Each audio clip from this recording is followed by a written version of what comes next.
બાળક દવાથી નહીં પરંતુ સંસ્કારથી મોટું બને છે. આજના સમયમાં દરેક માતા પિતાનો એક પ્રશ્ન રહેતો હોય છે કે ડૉક્ટર કઈ દવા આપીએ તો અમારું બાળક સ્માર્ટ બને.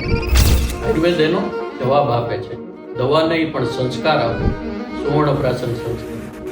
સુવર્ણપ્રાશન એ કોઈ સિરપ કે કોઈ ટોનિક નથી, બાળકને સ્વસ્થ રહેવા માટેનું એક પ્રોગ્રામિંગ છે.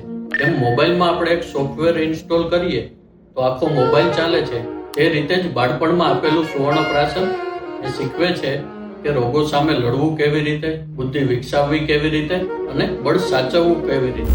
આયુર્વેદમાં કહેવામાં આવેલું છે, નાની ઉંમરમાં વાવેલું બીજ એ આગળ જતા જીવનનું વૃક્ષ બને છે.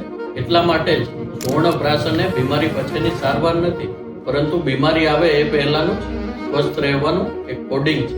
કાશ્યપ સંહિતામાં કહેવામાં આવેલું છે કે સુવર્ણપ્રાશન એ બાળકોને બળ, બુદ્ધિ અને રક્ષણ આપે છે, જે આજના સમયમાં આપણે પ્રિવેન્ટિવ મેડિસિન કહીએ છીએ, જે આયુર્વેદમાં હજારો વર્ષ પહેલા કીધેલું છે. એ માટે જ આપના બાળકોને જન્મથી લઈને 16 વર્ષ સુધી જરૂરથી સુવર્ણપ્રાશન અપાવવું.